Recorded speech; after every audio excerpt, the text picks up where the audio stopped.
반갑습니다. 성경을 한 권 다시 더 읽겠습니다. 사도행전 16장 6절로 10절까지 읽겠습니다.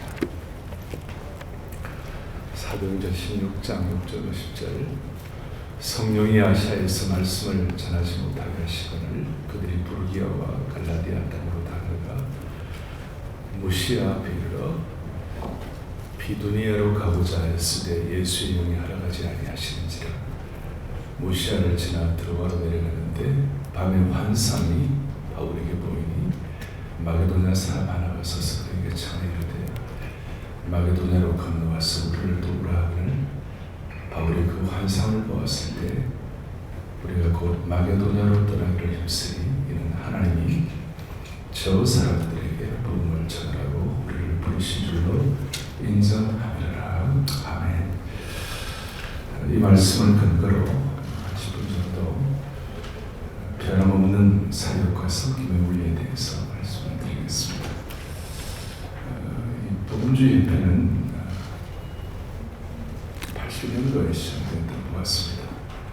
42년 동안, 1년 동안 한국교회 복음주의적인 시각의 균형을 잡고 오늘까지 해왔습니다. 저도 오늘 같은 마음을 갖고 오늘까지 왔습니다만, 그럼 복음주의 교회나 사역이 또 특별히 중국 사역을 남겨놓고 우리가 어떻게 해야 할 것인가. 실제적으로 제가 지금 10분이니까 긴 시간이 아닌데 제가 지금 드리는 말씀이 다 그렇다라고는 할 수는 없지만, 그러나 어떤 사역도 오늘 세 가지 단어가 있는데요. 이 세 가지 단어가 없으면 되지가 않더라고요. 그러니까 완전하다고 말할 수 없지만 이 세 가지 단어가 없이는 복음적인 사역, 그리고 또 하나님께서 시대마다 쓰시는 그런 섬김을 잘 감당할 수 없겠다는 생각을 해보았습니다. 6절에 보니까 성령이 아시아에서 말씀을 전하지 못하게 하셨다. 그리고 7절로 예수의 영이 허락하지 아니한다. 성령이라는 말씀이 나와 있고 예수의 영도 성령님이시죠. 그리고 또 9절에 보니까 드로아에 내려갔는데 환상이 바울에게 보였다. 그리고 10절에 바울이 그 환상을 보았을 때 그 환상은 단어가 또 나오고 10절 뒤에 보니까 하나님이 저 사람들에게 복음을 전하라고 우리를 부르시는 인정하느라. 이 사건은 바울의 마게도냐 행을 위한 사도행전에 어떤 대터닝 포인트를 나타내는 거죠. 세 가지 단어: 성령, 환상, 복음. 저는 79년도 4월달에 내수도교 대학부를 맡아서, 그때 신학생이 나왔는데도 대학부를 맡아서 지금까지 이제 사역자의 길로 들어선 지 43년째입니다. 지난 43년을 돌이켜보면 이 성령, 환상, 복음, 이 세 가지 은혜가 없었으면 나는 아무것도 아니었다라는 고백을 할 수밖에 없습니다. 하나님의 일에는 하나님의 스타일이 있지 않습니까? 현대는 현대 스타일이 있고 삼성은 삼성 스타일이 있고 이렇게 있는 것처럼 하나님의 일에는 하나님의 스타일이 있는데, 지금 우리가 중국 교회를 앞에 놓고도 변함없는 중국을 위한 한결같은 진리로 섬기는 방법이 뭘까? 많은 경우 전에 우리가 좀 중국 교회를 향한 선교가 조금 더 잘 됐으면 좋았을 텐데 하면서 후회했던 것 중에 하나는, 우리는 우리가 잘하는 걸 중국에다가 이렇게 전부를 시켰는데 그것도 귀한 일이긴 하지만 중국 교회가 정말 필요한 것을 우리가 했어야 되는 거예요. 그러니까 중국 교회가 정말 필요한 게 뭐였을까? 그래서 제가 세 가지를 가지고 지난 저희 사역을 돌이켜보기도 하고, 또 한국복음주의협회 이 귀한 사역을 더 잘 할 수 있도록 이렇게 하나님이 첫째, 성령의 역사였습니다. 성령의 역사라는 것은 우리가 다 익숙하지만, 그러나 저는 4대째 내려오는 장로교 목사의 아들로서 제가 강원도 예수원에 가고 76년도에 대학부 수양회를 하면서 그 아레 토레를 보고, 아레 토레 원장님, 예수원 원장님 보고, 저분은 성령에 대해서 실체가 있는데 나는 성령에 대해서 닥트리만 있구나, 이런 생각을 하고, 성령의 실체가 뭔가?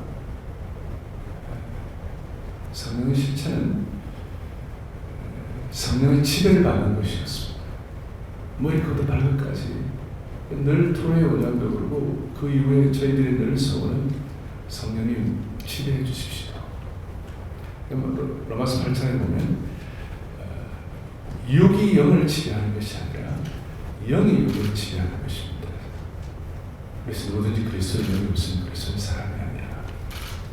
그러면 이 중국 사회를 앞에 놓고 우리 사역자 입장에서 어떻게 하면 성령께서 지배할 수 있을 것인가? 최근에 제가 성령의 지배와 또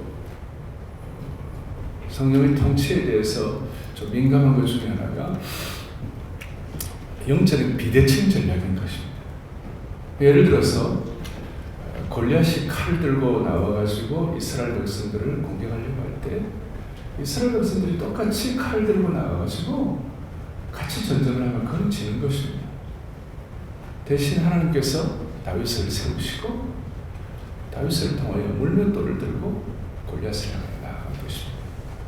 그것은 영적인 지배와 비대칭 전략의 하나의 현상인데, 예를 들어서 여호사밧이 암몬 대군이 쳐들어 모압과 암몬의 대군이 쳐들어왔을 때 똑같이 전쟁을 어떻게 할까 전략을 짜, 이것이 아니라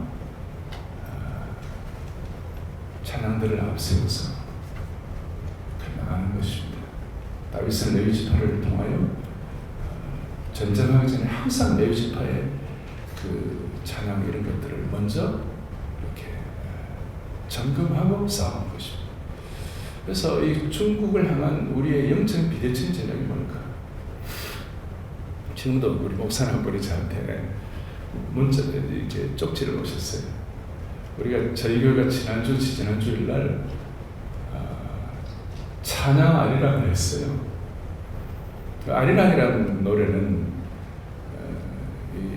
민족의 한이 있는 것입니다. 제가 그 가사 중에 제일 힘든 것이 뭐냐면, 나를 버리고 가시는 님은 신이도 못 가서 발령난다. 이 민족이 계속 이것만 불러갖고 어떻게 되겠나. 그러던 차에 하여튼 저희는 명절날 이제 찬양주의를 갔는데, 하나님 아리랑 대신 하나님 우리 하나님, 나를 위하여 이 땅에 오신 하나님 우리 아버지, 그 다음에 예수님, 성령님, 마지막에 할렐루야 모든 족속과 열방들아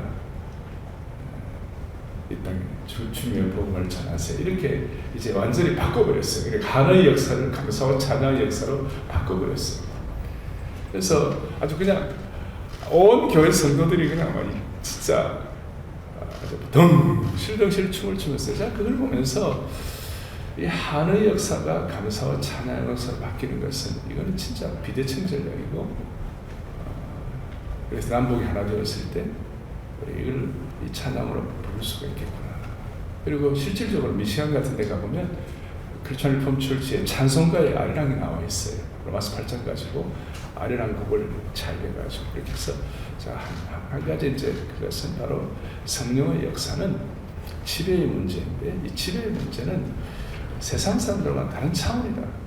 남북 전쟁할 때 남군이 막 쳐들어와가지고 그 어려울 때 링컨이 똑같은 전략 세우고 싸워야 되는데 기도실에 들어가 버린 것이 비대칭 전략. 그래서 이 지금 중국 사회에 있어서 어떻게 비대칭 전략을 가지고 우리가 승리할 수 있을 것인가. 두 번째로는 환상에 관한 문제입니다. 이 환상은 뭐 여러 가지 있지만 패러다임 시프트인 것입니다. 이방 성도를 위하여 그 계급이라고 해서 아주 순서를 보았다나 당연히 베드로가 해야 합니다. 근데 베드로가 안 하고 왜 하나님은 바울에게 이방 선교에 이 막중한 직책을 맡기셨을까? 베드로는 그 앞에 사도행 10장에 고넬료 사건이 일어났을 때 부정한 음식들을 놓고 먹으라 그러니까 베드로 입장에서는 그 못 먹는다고 몇 번이나 환상을 보여주면서 먹으라고 그러는데도 못 먹는다고. 왜 못 먹냐? 나는 내가 부정하다고 생각해서 안 먹습니다. 그러니까 뭐라고 그러셨어? 하나님께서 야 내가 깨끗하다고 한 걸 네가 왜 날리냐? 먹으라고. 그러니까 베드로의 그 패러다임 시프트는 그 전통적인 유대인의 시각을 벗어나기 힘들었어요. 근데 오늘 여기 바울 같은 경우는 패러다임 시프트가 일어났죠. 자기는 소아시아 지역에 교회 세워놓고 자기가 열심히 하고 자기도 하고 싶었지만 마게도냐로 가라갔을 때 네 하고 패러다임 시프트가 일어난 거예요. 생각의 틀이 바뀐 거예요.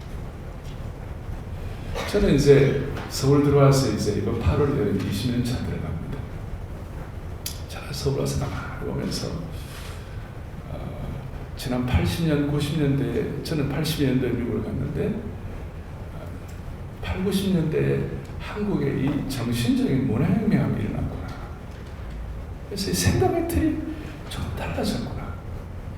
한국 복음주의 협회가 우리가 감당하는 몫이 뭐냐면 시대를 향한 생각의 틀.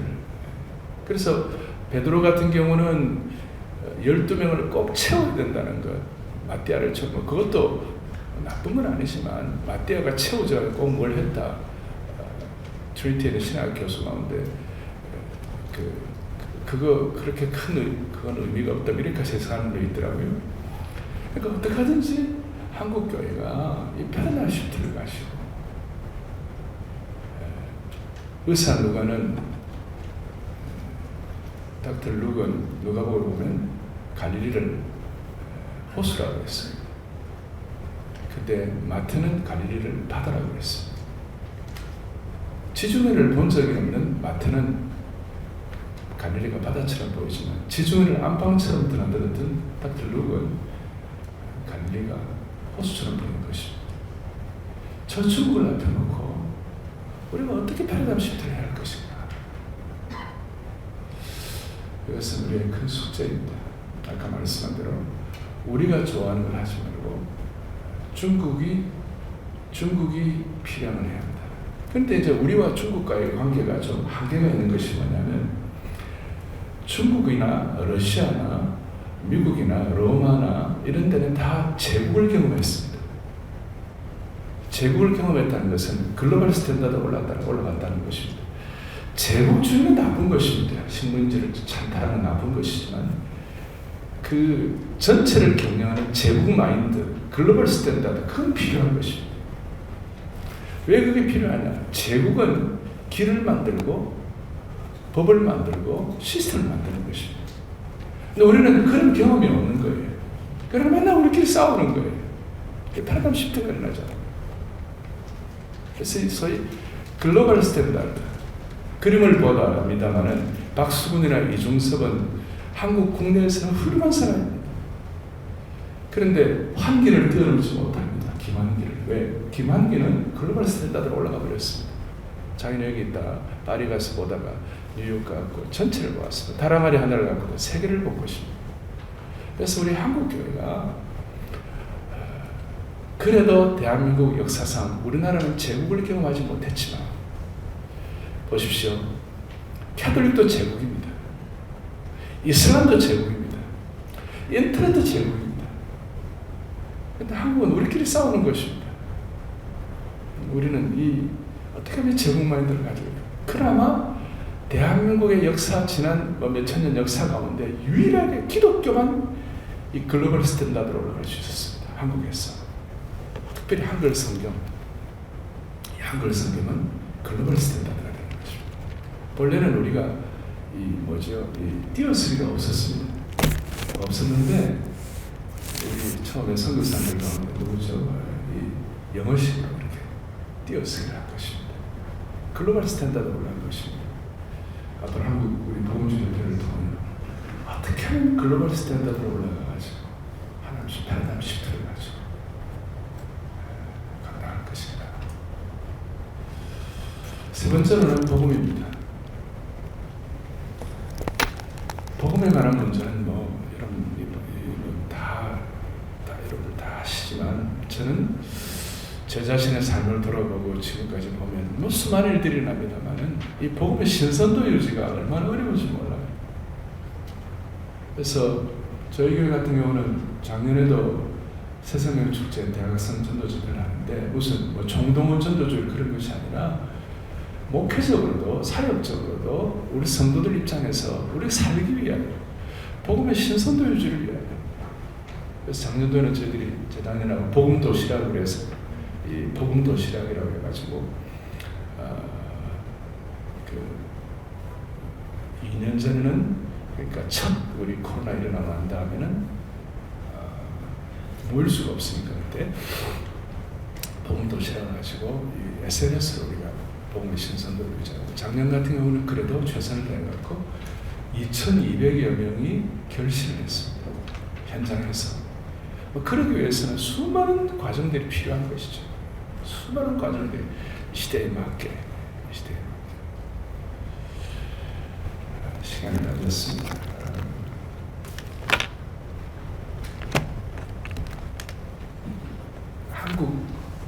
한국은 중국보다 남동부도 작고 역사도 짧고 또 러시아보다도 작고 일본보다도 경제가 약하고 다 그렇습니다만 한국 사회가 더 강한 게 있습니다. 그것이 한국 교회가 강한 것입니다. 한국 교회가 강하다는 말은 성령의 지혜와 패러다임 시프트 글로벌 스탠다드 복음의 생명력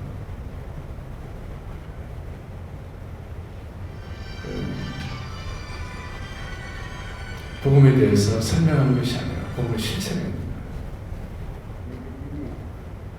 예를 들어서 제가 80년대 후반 중반 때 신학교 졸업할 때 미국에 있을 그때 언약 신학과 킹덤 신학 갖고 막 서로 싸웠습니다. 카브는 띠알라지와 킹덤 띠알라지 그리고 또 에스카톨라지 종말론 가지고 아밀이다 무천년이다 혹은 역사적 천년설이다 또 무천년이가 막 싸웠습니다. 그러면서도 매일 아침마다 큐티는 안 하고 주님의 주님 되시면 익숙하지 않습니다. 그리스도의 주님 되신 큐티, 말씀의 능력 이런 것들이 실제로 삶에서 사람을 변화시키는 그런 역사는 가짜 신학적인 어떤 이슈만 갖고 싸우는 것입니다. 우리 한복협 때문에 한국교회가 다시 한번 복음의 실체를 경험하고 성령의 지혜와 시대를 향한 환상과 복음의 선도를 유지하여 우리가 러시아나 중국이나 일본보다 부족한 거 다 있지만 그래도 한국 교회가 강하니까 복음의 능력으로 중국 교회도 잘 섬겨서 저는